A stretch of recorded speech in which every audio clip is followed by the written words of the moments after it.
Friends, എല്ലാവർക്കും രുദ്രാർദ്ര 2021 പുതിയൊരു വീഡിയോയിലേക്ക് സ്വാഗതം.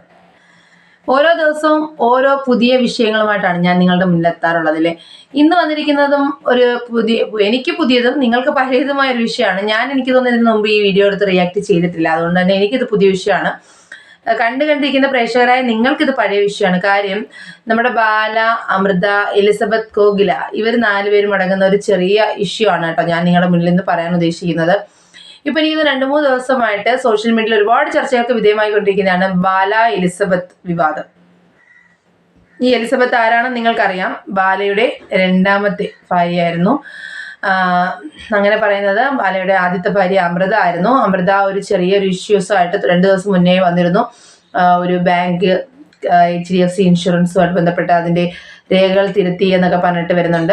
അതിന്റെ ചെറിയ ഭാഗങ്ങൾ നമുക്കൊന്ന് കണ്ടിട്ട് വരാം. അതായത് ബാലയെക്കുറിച്ച് എന്താണ് അമൃതയ്ക്ക് പറയാനുള്ളത്, എന്താണ് ആ ഒരു ഇഷ്യൂ എന്താണെന്ന് നമുക്ക് കണ്ടതിന് ശേഷം ബാക്കി കാര്യങ്ങൾ സംസാരിക്കാം. അവരുടെ സൈഡിൽ നിന്ന് കുറച്ച് ഡോക്യുമെന്റ്സ് ഒക്കെ ആയിട്ട് ഹൈക്കോടതിയിൽ കൊടുത്തിട്ടുണ്ടായിരുന്നു. അപ്പോൾ നമുക്ക് ഹൈക്കോടതിയിൽ നിന്ന് ഇത് വരുമല്ലോ. അങ്ങനെ വന്ന് അപ്പോൾ ഞങ്ങളും ലോയറും ഒക്കെ കൂടെ നോക്കുന്ന സമയത്ത് ഞങ്ങളുടെ മാരേജ് എഗ്രിമെന്റിന്റെ ഒരു കോപ്പി അതിനകത്ത് അവരുടെ സൈഡിൽ നിന്ന് വെച്ചിട്ടുണ്ടായിരുന്നു. അപ്പം ആ ഡോക്യുമെന്റ്സ് ഞങ്ങൾ പരിശോധിച്ചപ്പോൾ അതിലൊരു പേജ് മൊത്തത്തിൽ വേറെയാണ്, എൻ്റെ സിഗ്നേച്ചർ അടക്കം വേറെയാണ്. അപ്പോൾ ആ പേജിൽ പറയുന്നതെന്ന് പറഞ്ഞു കഴിഞ്ഞാൽ മോൾക്ക് ആകെപ്പാടെ കൊടുത്തിരിക്കുന്ന ഒരു ഇൻഷുറൻസ് പോളിസി ഉണ്ട് HDFCയിൽ. അപ്പോൾ അതിനെക്കുറിച്ച് സംസാരിക്കുന്ന ഒരു പേജാണ്. അപ്പോൾ അതിനകത്ത് മകൾക്ക് മെച്യൂർ ആയതിനു ശേഷം അവൾക്ക് മാത്രമേ എടുക്കാൻ പാടുള്ളൂ എന്നൊക്കെ ഡീറ്റെയിൽ ആയിട്ട് എഴുതിയിരിക്കുന്ന ഒരു കാര്യമാണ്. അപ്പോൾ ഈ ഡോക്യുമെന്റ്സ് പരിശോധിച്ചപ്പം ഈ ഒരു സംഭവമാണ് മിസ്സിങ്. മാത്രമല്ല, എന്നിട്ട് ആ ഒരു ഫുൾ പേജ് ഫോർജ്ഡ് ആയിട്ടാണ് വെച്ചിരിക്കുന്നത്. മൊത്തം വ്യത്യാസം. അപ്പോൾ എനിക്ക് സംശയം തോന്നിയിട്ട് ഞാൻ HDFC ബാങ്കിൽ വിളിച്ച് ചോദിക്കും. അവിടെ വിളിച്ചു ചോദിച്ചപ്പോഴാണ് അറിയുന്നത് ആ ഇൻഷുറൻസ് മൊത്തം സറണ്ടർ ചെയ്യുകയും പിന്നെ അതിനകത്തുള്ള പൈസ മൊത്തം എടുക്കുകയൊക്കെ ചെയ്തു. അപ്പോൾ കേസ് നടന്നുകൊണ്ടിരിക്കുന്നത് കൊണ്ട് തന്നെ ലീഗൽ അഡ്വൈസ് എങ്ങനെയായിരുന്നു, നമ്മൾ ഇതൊരു കേസായിട്ട് മുമ്പോട്ട് പോകണം, നമുക്ക് അങ്ങനെ ഒരു കേസായിട്ട് പോകാനൊന്നും ആഗ്രഹിച്ചിട്ടുണ്ടൊന്നുമല്ല. കാരണം പാപ്പുവിനാണെങ്കിൽ പോലും ഞാനാണിപ്പോൾ അവളുടെ ഒരു ഗാർഡിയൻ അല്ലേ. അപ്പോൾ അവൾക്ക് അവകാശപ്പെട്ട ഒരു സംഭവമാണ്. അവൾക്ക് ആകെ കിട്ടുന്ന കുറച്ച് മെച്യൂർ ആയതിനു ശേഷം ആകെ കിട്ടുന്ന കുറച്ച് പൈസയാണ്. അതും എടുത്തു എന്ന് പറയുമ്പോൾ അത് ഭയങ്കര വിഷമമുള്ളൊരു കാര്യമല്ലേ. നമുക്ക് ആകെ മോളുടെ പേരിൽ 15 ലക്ഷം രൂപയാണ് എൻറ്റയർ ലൈഫ് ടൈം സെറ്റിൽമെൻറ്റ് ചെയ്തിരിക്കുന്ന ഡിവോഴ്സിൽ. അതല്ലാണ്ട് വേറൊരു എക്സ്ട്രാ എമൗണ്ടോ അല്ലെങ്കിൽ വേറെ പ്രോപ്പർട്ടിയോ അങ്ങനെ ഒന്നുമില്ല. എൻറ്റയർ മകൾക്ക് വേണ്ടി ജീവിതകാലം മൊത്തം കല്യാണം, പഠിത്തം, ചെലവ് എല്ലാത്തിനും വേണ്ടി ഒരു 15 ലക്ഷം രൂപയുടെ FDയും പിന്നെ 1 ലക്ഷം രൂപ വീതം 7 വർഷത്തേക്കുള്ള ഒരു ഇൻഷുറൻസ് പോളിസിയും. ഇത് മാത്രമാണുള്ളത്. ആ ഇൻഷുറൻസ് പോളിസിയാണ് നമുക്ക് ആക്ച്വലി ഇദ്ദേഹം അടയ്ക്കുന്നില്ല എന്നും അടച്ച് നമുക്ക് റിസീപ്റ്റ് തരണം എന്നാണ് എഗ്രിമെന്റിലുള്ളത്.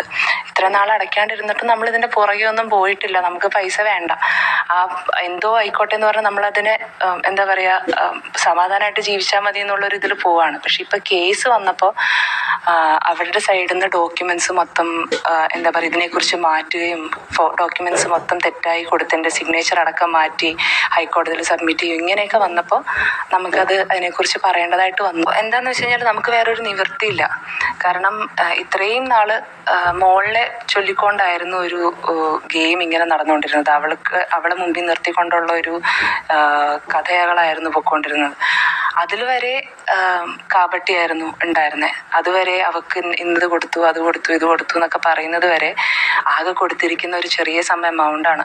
അതൊരു ഇൻഷുറൻസ് പോളിസി. അതുവരെ എടുത്ത് അതിലുണ്ടായിരുന്ന കുറച്ച് പൈസ, വളരെ കുറച്ച് പൈസ ഉണ്ടായിരുന്നുള്ളൂ അതിനകത്ത്. അതും കണ്ടല്ലോ. ബാല ചെയ്തതിനെ കുറിച്ചൊക്കെ അമൃതയ്ക്ക് പറയാനുള്ള കാര്യങ്ങൾ കണ്ടു കഴിഞ്ഞു. ഇപ്പം ഞാനിത് പറയാനായിട്ടല്ല കേട്ടോ ഈ വീഡിയോ ചെയ്ത് തുടങ്ങിയത്. സത്യം പറഞ്ഞാൽ ഈ ഇൻസിഡന്റ് പറയാനല്ല. ഇപ്പൊ 2 ദിവസം മുന്നേ ഈ ഇൻസിഡന്റ് ഉണ്ടായിരുന്നു.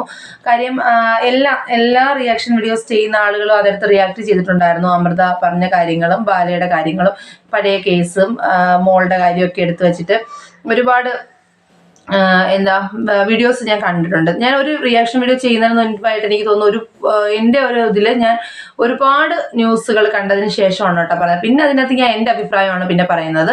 കണ്ടതിന് ശേഷം എന്താണ് ഇതിൻ്റെ ഇഷ്യൂ എന്ന് മനസ്സിലാക്കിയതിന് ശേഷമാണ് കേട്ടോ പറയുന്നത്. ചിലർ അങ്ങനെ ഒരു ഇതുണ്ട്, നിങ്ങൾക്ക് എന്ത് എളുപ്പമാണ്, നിങ്ങൾ ഇങ്ങോട്ട് വന്നിരുന്ന് ചുമ്മാ നിങ്ങൾക്ക് വായിക്ക് തോന്നുന്നു പറയുന്നതല്ലേ എന്ന് ഒരു ടോക്കുണ്ട്. അങ്ങനെയല്ല കേട്ടോ സത്യം സംഭവിക്കുന്നത്. ഒരുപാട് എനിക്ക് തോന്നുന്നു റിയാക്ഷൻ വീഡിയോസ് ചെയ്യുന്ന എല്ലാവരും അങ്ങനെ ആയിരിക്കും. അവരുടേതായ രീതിയിൽ അതെല്ലാം അന്വേഷിച്ച് അതിൻ്റെ കാര്യങ്ങൾ മനസ്സിലാക്കിയതിന് ശേഷമാണ് അവരത് ചെയ്യാറുള്ളത്. ഓക്കെ, പറഞ്ഞു തന്ന വിഷയത്തിൽ നിന്ന് വീണ്ടും വഴിതെറ്റിപ്പോയി.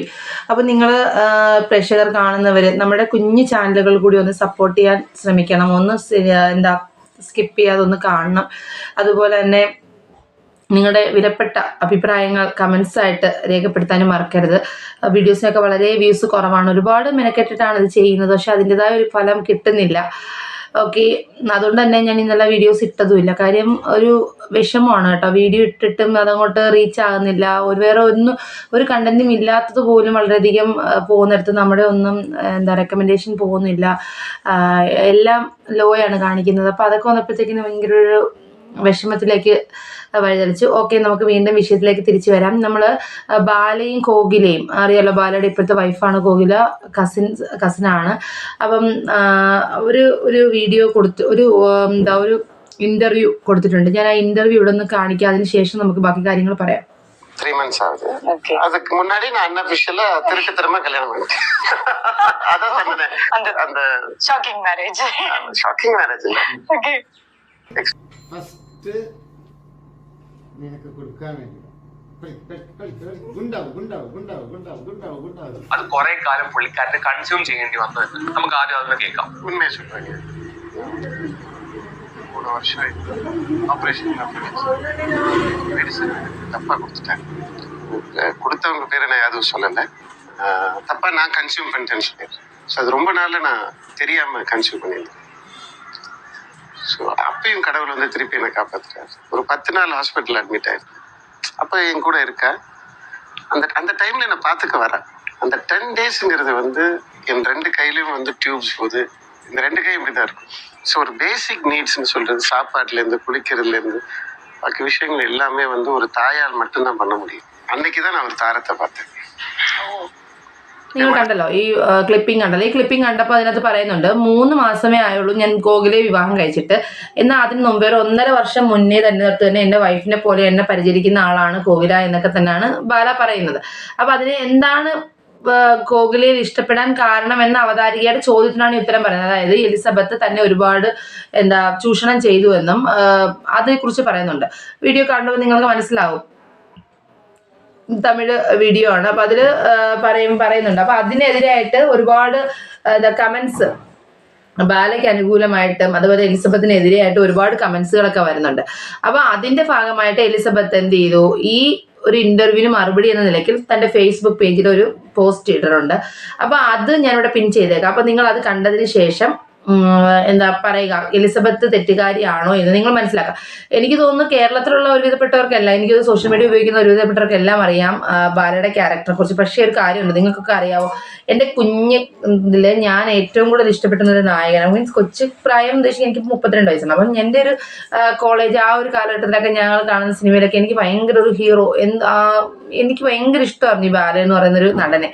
പക്ഷേ അമൃതയുമായിട്ടുള്ള മാരേജ് കഴിഞ്ഞ് ഉണ്ടായ പ്രശ്നം, പാപ്പു ആ പ്രശ്നങ്ങളൊക്കെ ആയപ്പോഴത്തേക്കിന് ആ ഒരു ഇഷ്ടം കുറഞ്ഞു വന്നു. പിന്നെ ഓരോ ഇന്റർവ്യൂസിലും ബാല പറയുന്ന രീതികൾ, ബാലയുടെ ഓരോ ചേഷ്ടകൾ, എലിസബത്തിന് വിവാഹം കഴിച്ചതിന് ശേഷമുള്ള ബാലയുടെ ഇന്റർവ്യൂസ് ഒക്കെ ഉണ്ടായിരുന്നല്ലോ. അപ്പം അപ്പോഴത്തേക്ക് നമ്മൾ ആ ഒരു വ്യക്തിയെ അങ്ങ് ഇഷ്ടക്കുറവിലേക്ക് വഴിതെളിച്ചു. ഇപ്പം അദ്ദേഹത്തിന്റെ 3ാമത്തെ വൈഫ്, ബാക്കിയൊന്നും എനിക്കറിയില്ല, ഒരുപാട് പെൺകുട്ടികളെയൊക്കെ ചൂഷണം ചെയ്തിട്ടുണ്ടെന്നും അതുപോലെ തന്നെ ബാല തന്നോട് ചെയ്ത അതിക്രമങ്ങളും പിന്നെ ബെഡ്റൂം വീഡിയോസ് ഉണ്ട് എന്നൊക്കെ പറഞ്ഞിട്ടാണ് നമ്മുടെ എലിസബത്ത് ഫേസ്ബുക്ക് പോസ്റ്റ് ചെയ്തിരിക്കുന്നത്. അപ്പം ഞാൻ അതല്ല പറയുന്നത്. അപ്പം ആ ഒരു ഇഷ്ടം ഈ കാണിക്കുന്നതിലൂടെയൊക്കെ നഷ്ടപ്പെട്ടുകൊണ്ടിരിക്കുകയാണ്. എനിക്കൊന്നിപ്പോൾ ബാലയ്ക്ക് ഇഷ്ടക്കാരുള്ളവരുണ്ടോ എനിക്കറിയില്ല. ഇനി ഈ ബാലയുടെ തന്നെ PR-ലുള്ള ആളുകളാണോ ഈ ഒരു കമൻറ്റ് ബോക്സിൽ ഇങ്ങനെ കമൻറ്റ് ഇട്ടേന്ന് അറിയത്തില്ല. എന്തായാലും അതിനെതിരെ ആണ് നമ്മുടെ എലിസബത്ത് ഫേസ്ബുക്കിൽ പോസ്റ്റ് ഇട്ടിരിക്കുന്നത്. അപ്പം ബാലയെക്കുറിച്ച് ഞാൻ വലുതായിട്ടൊന്നും ഈ വീഡിയോ കൊണ്ടുപോകാൻ താല്പര്യപ്പെടുന്നില്ല. കാര്യം ബാല, അമൃത, എലിസബത്ത്, കോകില ഒരു ആളും 3 പെൺകുട്ടികൾ, അവർ 3 പേരുടെ ലൈഫ് സ്പോയിൽ ചെയ്തു. ഇപ്പോൾ കോകില ഇപ്പോൾ വൈഫാണ്, പിന്നെ പ്രശ്നങ്ങളൊന്നും കാണില്ലായിരിക്കും, അറിയത്തില്ല. ഫുഡ് വാരി കൊടുക്കുന്നത് ഒരുപാട് വീഡിയോസൊക്കെ ഉണ്ട് ബാലയുമായിട്ട് ബന്ധപ്പെട്ട്. ഭയങ്കര ഓവറാണ് കേട്ടോ ബാല, എന്തായാലും ഭയങ്കര ഓവറാണ്. അമൃതയുമായിട്ടുള്ള ആ സമയത്ത് ഇൻ്റർവ്യൂസ് കാണുമ്പോഴായാലും നമുക്ക് അറിയാൻ സാധിക്കുന്നുണ്ട്.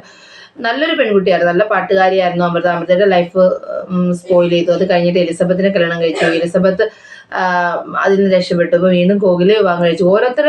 ഓരോരുത്തരെ കെട്ടി ഉപേക്ഷിക്കുമ്പോഴും തൻ്റെ ഇപ്പോഴത്തെ ഭാര്യയെ പുകഴ്ത്തി പണ്ടത്തെ ഭാര്യയെ മോശം കാണിക്കുകയാണ് ബാല ചെയ്യുന്നത്. അതാണ് ഏറ്റവും ഒരു വൃത്തികെട്ട ക്യാരക്ടർ എന്ന് പറയുന്നത്. എലിസബത്തുമായിട്ടുള്ള ഇന്റർവ്യൂവിൽ എലിസബത്ത് ഭയങ്കര സംഭവമായിരുന്നു. പക്ഷെ എലിസബത്തിനെ ഉപേക്ഷിച്ച് കോകിലെ കെട്ടിയപ്പോഴത്തേന് എലിസബത്ത് തെറ്റുകാരിയായി.